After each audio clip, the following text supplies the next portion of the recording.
Schwartz here with GuitarJams.com. I'm going to teach you 3 different licks that you can add into your blues playing, and they all pretty much are influenced by Albert King.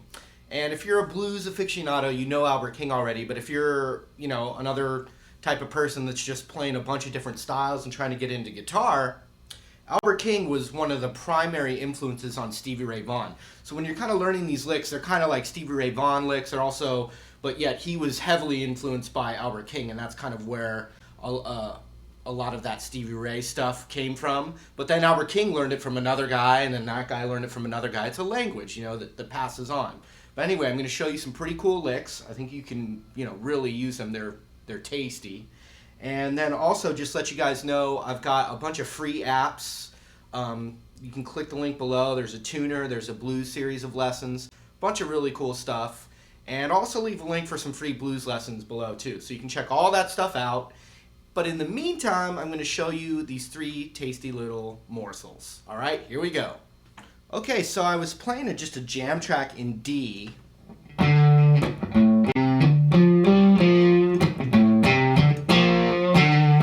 Which is, kind of like just a riff on Born Under a Bad Sign. So we're just going to go right into this. We're just going to be right in our, favorite pentatonics. We've got the root right there on the 10th fret.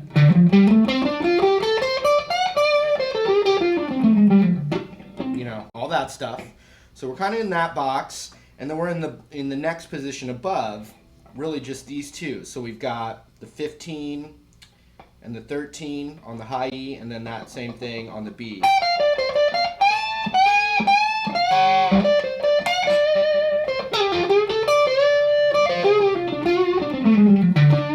All right in this, little spot. The first lick I'm going to show you is probably the easiest one, and you hear Stevie Ray do it a lot, and also Albert King. Just real simple little thing, very tasty, very slow, and we're going to take our 12th fret on the G string and bend it slowly up. And I'm going to bend with these 2 fingers, and as I bend up, I'm going to move my index finger over to the root, right there on the 10th fret. So it sounds like this giant bend. It deceives your ear. It's like, it sounds like this impossible bend, but really you're going, it sounds like a huge guitar slide.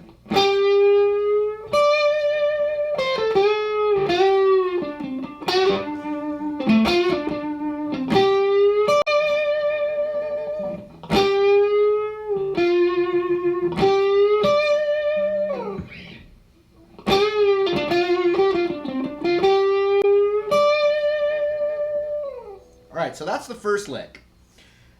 Easy enough. Good warm-up.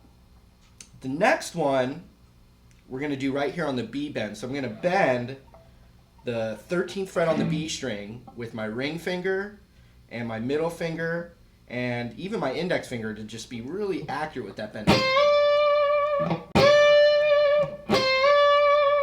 And so what we're doing is we're bending that up to the root. That's a D note there. We're bending a C note up to it. So you really have to use your ear to not overbend or underbend. It's got to be.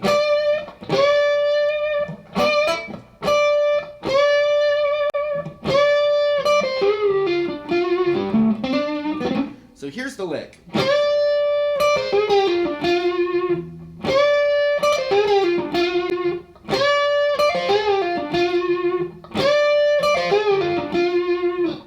So we bend that B string, then we're going to get our index to the root,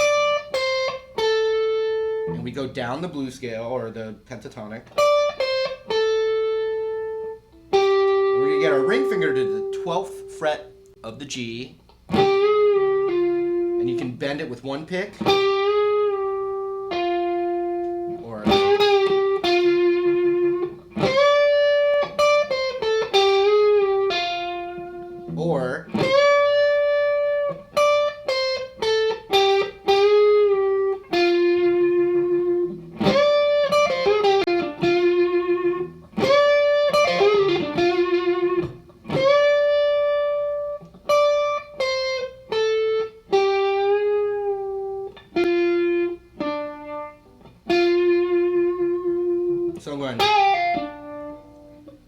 playing it off to the root right there, and then going back to the 10th on the G and giving it a nice,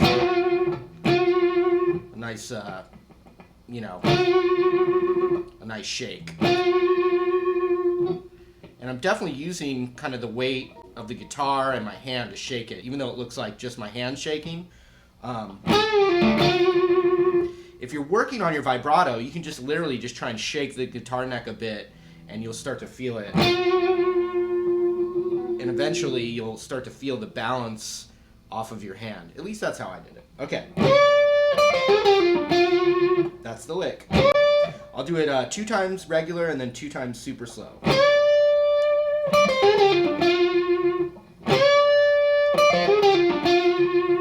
Here it is slow.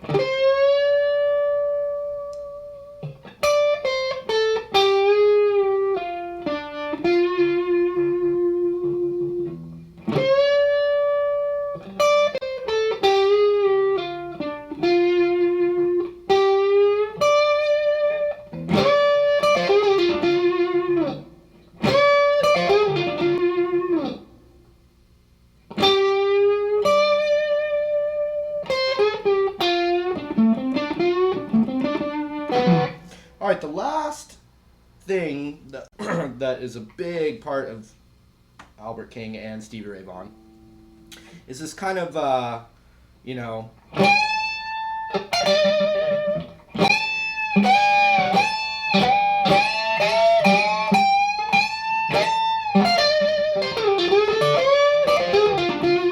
see, I went into that other lick there. So well, in this blues box, if we're right there on the 15th fret of the high E, we've got a whole step bend with ring, middle, and index.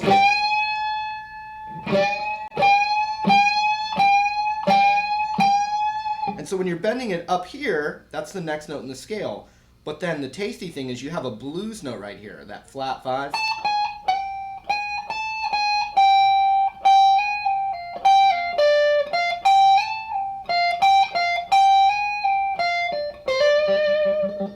So you can bend it a whole step up or tease that half step right there. So I just went, see that, but with bending. So already you have a whole step bend, then a half step bend,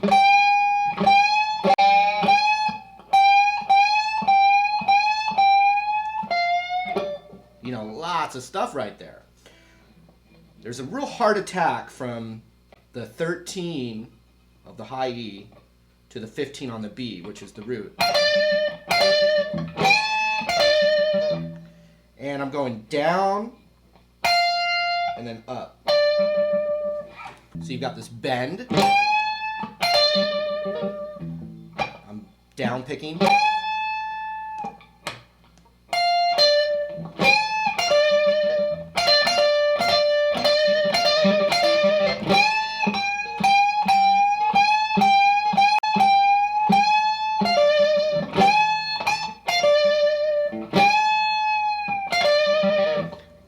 Most of the emotion you hear in those guys, that really emotional bending that you're hearing, is typically in this spot of the scale, and then you can also do it right here, which would be the 12th fret.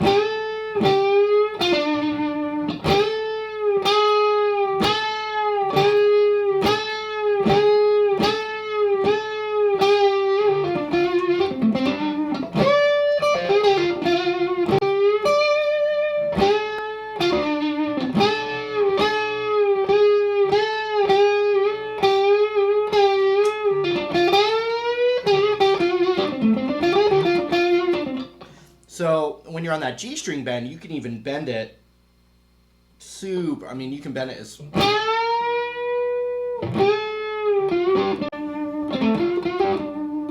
little harder on that high E. At least on this guitar, the note kind of dies when I bend it that far.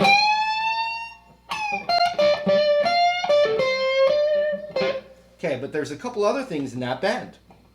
One is you can be bending a string up to that note. Instead of us having this be the highest note, we can take from this little 3-finger run as we're bending up, we can take our ring finger off and bend it to that note, like this.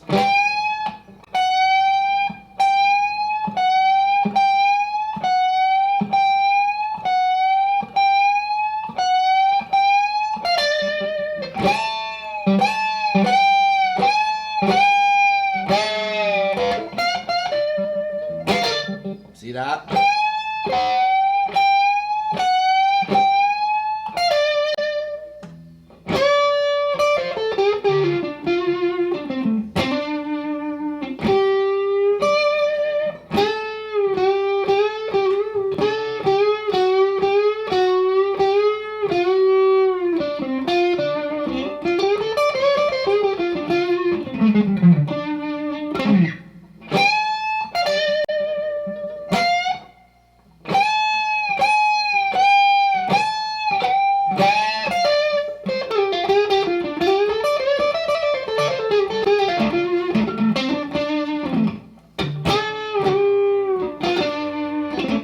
Okay, so there's that. And then the last thing too is you can actually just bend that last little spot, this little box. You can just take your index finger and bend it a whole step up. And let it come back down if you want. So even after all that kind of milking stuff,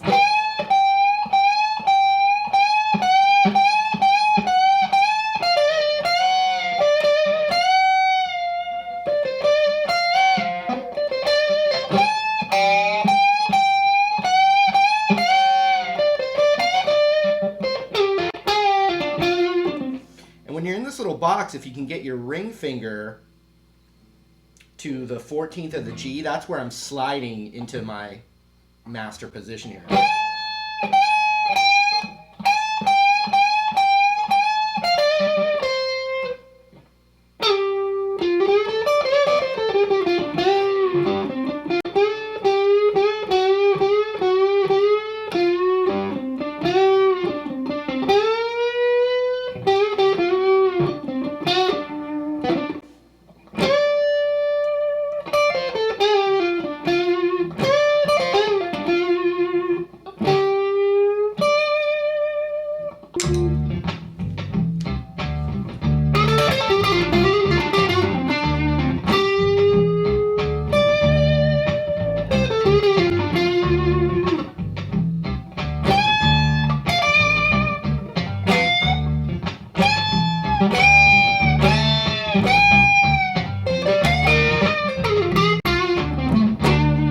Alright, hopefully you can squeeze some of that stuff into your playing. I know I always get excited when I learn a new lick and then try and get it into my vocabulary. So that's what I think you guys should do. Remember, I got some free apps and some free blues lessons. You can click the link below this box. I always appreciate it. We'll see you in another lesson real soon, I hope. And thanks for all the support. We'll see you later.